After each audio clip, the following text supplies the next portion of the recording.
Welcome back to Grimverse History, where we uncover the strange and forgotten sides of history. Tonight, we slip quietly into the candlelit corridors of Victorian England, a world wrapped in lace, secrecy, and silent expectations. Few of them were ever written down, and fewer still were meant to be remembered. But we will open the door they tried to keep shut, the marriage rules no one talks about. They called it the Age of Purity. But purity was a performance. Marriage wasn't built on love. It was built on control. A wife's body belonged to her husband by law. Her silence was expected. Her obedience was mandatory. Desire was regulated like a crime, and affection had rules more strict than the church itself. A husband could demand what he wished, but a wife was forbidden to want anything at all. And the most unbreakable rule? Never admit that marriage was often the most private battleground of the Victorian home. You step across the threshold of a narrow Victorian hallway. The air smells of coal dust and lavender water. Gas lamps flicker softly against wallpaper printed with climbing roses. Somewhere behind a closed door, a woman whispers, not out of affection, but out of fear of being overheard. Take a slow breath in and let it fall away. Let the noise of your day soften and the weight on your shoulders loosen just a little. You're safe here, wrapped in shadows, quiet details, and the soft whispers of a past most people never hear. And if this calm, dark corner of history feels comforting to you, go ahead and give this video a gentle like and subscribe so I can keep telling you these forgotten stories each night. Now, dim the lights. Let the hum of your fan become your heartbeat. Let your thoughts settle like dust on old oak floors. Slow down. Listen. It's the late 19th century.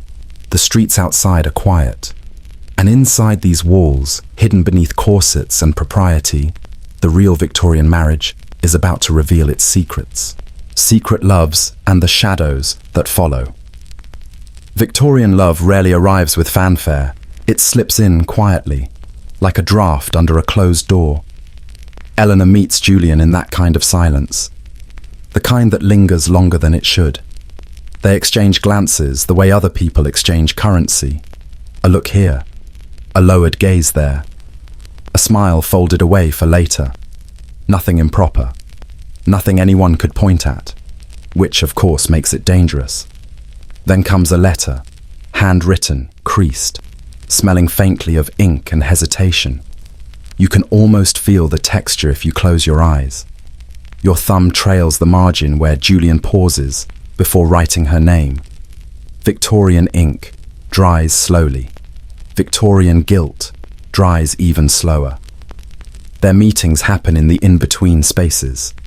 The corner of a conservatory, the back pew of an empty chapel, a garden path too narrow for propriety, but just wide enough for hope. You hear slippers on gravel. You hear a breath not meant to be shared. You hear a heart refusing to follow the rules. Eventually, love hits a locked door, and when there's no door, people build one out of fear and urgency, so they run. Freedom greets them kindly at first, but the past follows with better stamina. Victorian society remembers everything, even what it shouldn't. Eleanor feels the shadow first. A letter from home, too polite to be sincere. A rumor spreading faster than a carriage. A pair of eyes at the market that look too long. Julian calls it paranoia, but quietly. He suspects she may be right. Victorian families don't chase lovers with swords. They chase them with expectations, sharper things. Their new home gives them walls, not safety. The wallpaper smells of damp plaster. The windows twitch whenever someone knocks. You stand beside Eleanor as she folds another letter she'll never send. Her hands tremble in that delicate Victorian way. Grace covering fear. They live by moving from town to town, fugitives with nicer clothes. Every street lamp becomes a witness. Every whisper carries their names. Julian holds her hand at night. Even that comfort feels borrowed. The past takes its time. Shadows always do. One evening, Eleanor learns a truth many Victorians discover too late. It's easy to run from society. It's harder to run from its memory. She closes the curtains anyway. Old habits persist. They sleep lightly, very lightly, because nothing haunts a Victorian marriage quite like the life it escaped. A soft lesson, learned the hard way, love across class, and the art of vanishing quietly. Some stories begin with a staircase, a narrow one, the kind servants use when they're trying not to be seen. Thomas waits there, boots dusty, breath steady. He doesn't belong in Eleanor's world, but he stands in it anyway, just long enough to steal a glance that could end his life. Or hers. Victorian romance is efficient like that. You watch him adjust his cap. You hear the soft scrape of fabric as he shifts his weight. He shouldn't be here. He knows it. You know it. The staircase knows it too. Across town, Robert and Alice write notes the size of confessions, folded into squares so small they look like scraps. Tiny things can hold dangerous truths. Alice hides her letters inside hymn books. Robert tucks his into baskets of laundry. Love travels through stranger routes than any mail coach, and usually faster. Their meetings require skill. A doorway left open 1 inch too wide. A servant distracted by a kettle. A parent convinced their daughter is praying, when really she's memorizing the shape of someone else's hands. You move with them through corridors that smell of coal and starch. Your footsteps match theirs, soft, fast, careful. Every sound feels like a question. Every silence feels like an answer no one should say aloud. When the pressure becomes unbearable, they do the only thing young lovers ever do when the world says no. They leave it behind, or try to. Running away looks romantic from a distance. Up close, it looks like cold bread, damp shoes, and a carriage driver who keeps asking why you're traveling without luggage. You would answer, but you're too busy pretending to be someone else. The forest becomes their chapel. The night becomes their witness. Hope becomes their currency. It doesn't buy much, but it buys enough. They sleep in barns, in attics, in rooms they can't afford. Love stretches itself thin.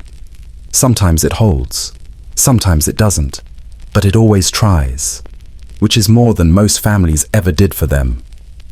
Then comes the chase, not loud, never loud. Victorian families handle scandal the way surgeons handle knives. Quietly, precisely, and with remarkable determination. A cousin spots them at a coach station. A neighbor recognizes a voice. Someone sends a letter that arrives too quickly to be innocent. Shadows gather, again. You watch Alice trace a circle on the window glass with her fingertip. The night outside holds its breath. She whispers a promise to the man beside her. A promise love has no right to keep but tries anyway. Thomas and Eleanor, Robert and Alice. Different lives. Same rule. Love across class isn't forbidden. It's simply punished until it forgets to breathe. They cling to each other anyway. Some people call that foolish. Others call it hope. Both are correct. Hidden weddings and the ribbon-bound vows. Some unions don't begin with church bells. They begin with a ribbon, soft, frayed at the ends, passed quietly from one palm to another. Alice stands in a field just outside the village border. Her breath forms thin clouds in the cold air. Peter arrives moments later, boots muddied from the walk, eyes bright with a certainty he hasn't earned but desperately wants to keep. You stand with them, close enough to hear the grass shift beneath their feet. No priest, no witnesses, just 2 hands and a strip of cloth.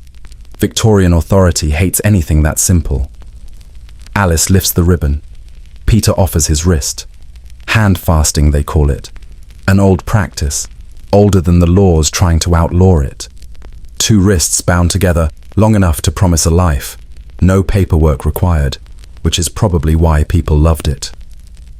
The wind carries the faint smell of wet bark. Somewhere far behind you, a dog barks once and then gives up. This is what a forbidden wedding sounds like. A ceremony performed in the spaces the world forgets to monitor. Their vows aren't elaborate. No legal jargon, no clauses, just breath meeting breath, hands gripping slightly too tight. Two people declaring what society already disapproves of. You watch Alice's fingers tremble as the ribbon tightens. Not fear, not entirely. A quiet thrill maybe, or the realization that love is easiest only when it isn't allowed. These hidden weddings happen everywhere. Barns, hillsides, the back room of a bakery while the oven's cool. Wherever two people can stand without an authority figure sighing loudly nearby. And then there are the midwives, older women with too much wisdom to be fooled by laws. They whisper blessings under their breath. They hold secrets the way others hold rosaries. If you've ever wondered who keeps the world running, it's usually someone like them. Alice and Peter slip rings onto each other, wire twisted into a loop, a circle made crooked by their own hands. It fits anyway. Most things do when you want them to. The ceremony ends not with applause but with breathing. Two people inhaling the same cold air, pretending it tastes like freedom. They walk back toward the village in silence, stepping around puddles that reflect the sky. Their shadows trail behind them, thin, stretched, loyal, rings hidden, wrist marks fading, hearts louder than they should be. That night, they sleep in separate houses, because secrecy requires patience, and patience is the only thing Victorian lovers can afford. Handfasting isn't legal, it isn't protected, but it is theirs, and in a world determined to own everything, theirs is a rare thing. A quiet rebellion, tied with one ribbon, soft, simple, easily undone, but strangely durable.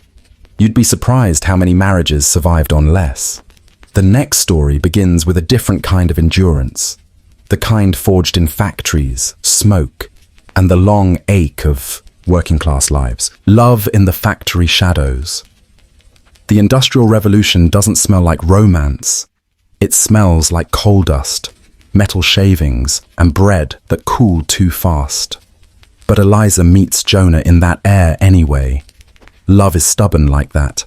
You hear the factory floor before you see it. A low thunder, machines clacking in uneven rhythms, voices swallowed by the noise. Eliza moves through it with a quiet grace that surprises even her. Jonah notices. Men usually do, though they pretend not to.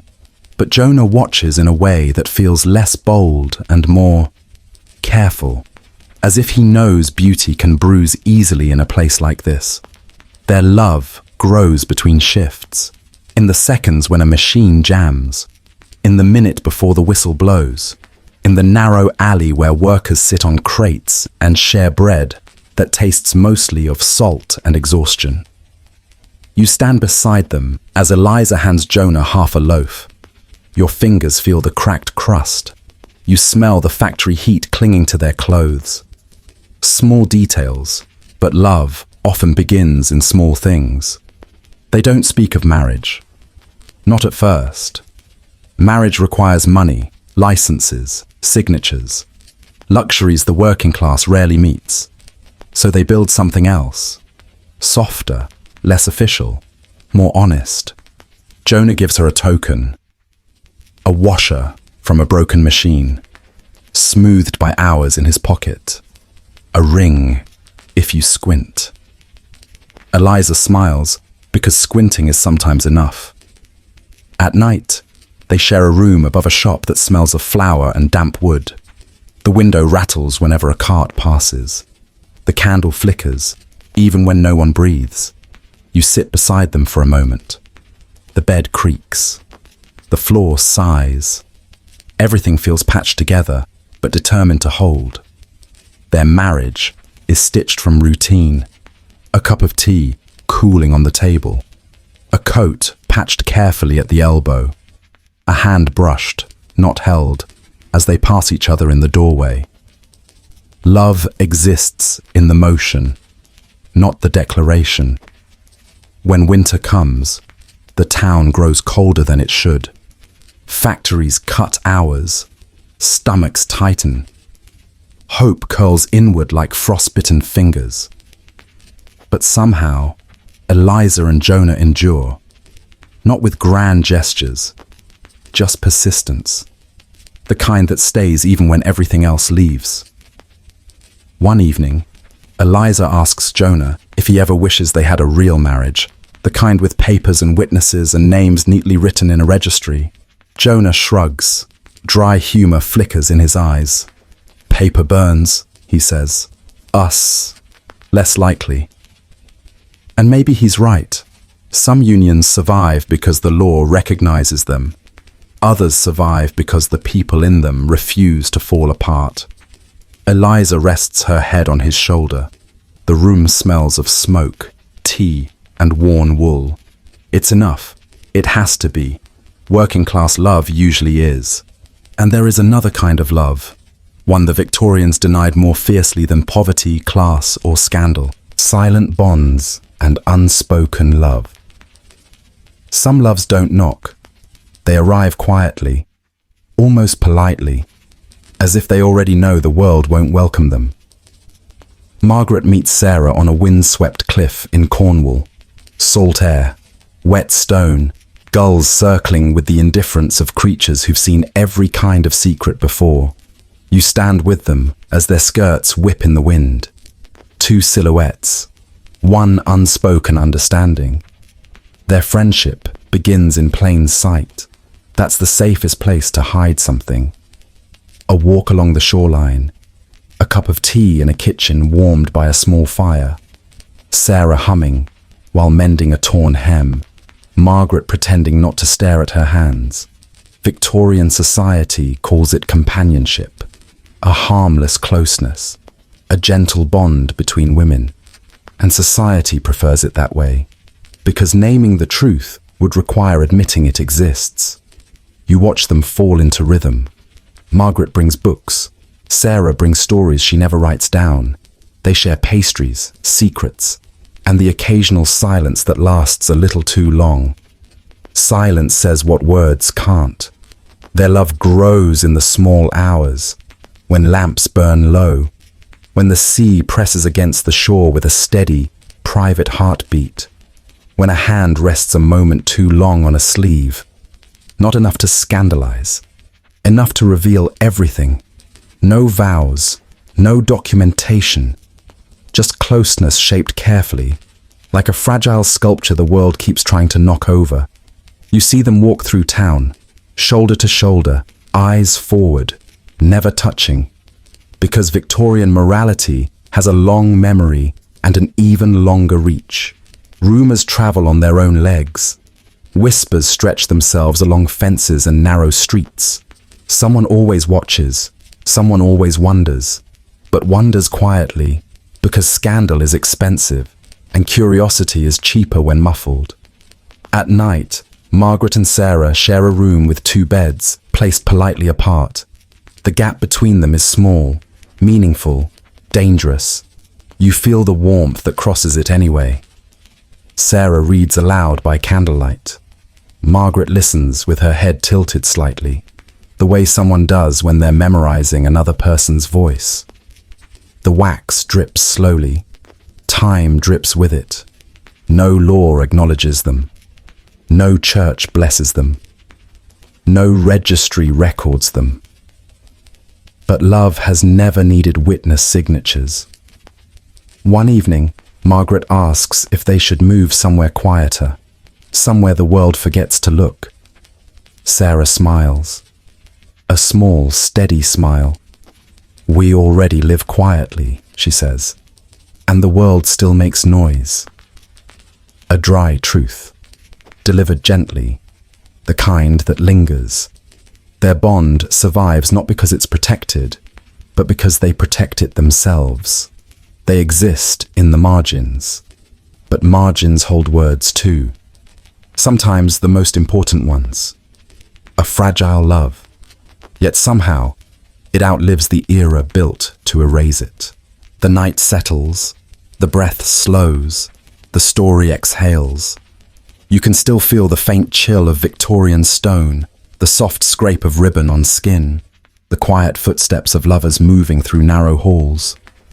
All of it lingers like a half-lit memory, hovering just at the edge of the dark.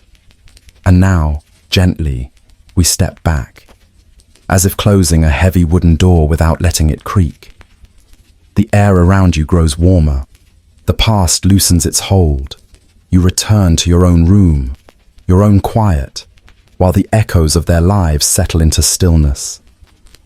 If this whispered journey has been a calm place for you tonight, you may leave a soft like, or share it with someone who needs a gentler corner of the world. And if you wish to wander through more forgotten stories, you're welcome to subscribe, so you never walk these old paths alone. Now, let the lamps dim. Let the shadows rest. Let the last words fade like dust falling through a beam of morning light. Goodbye, and we will meet again.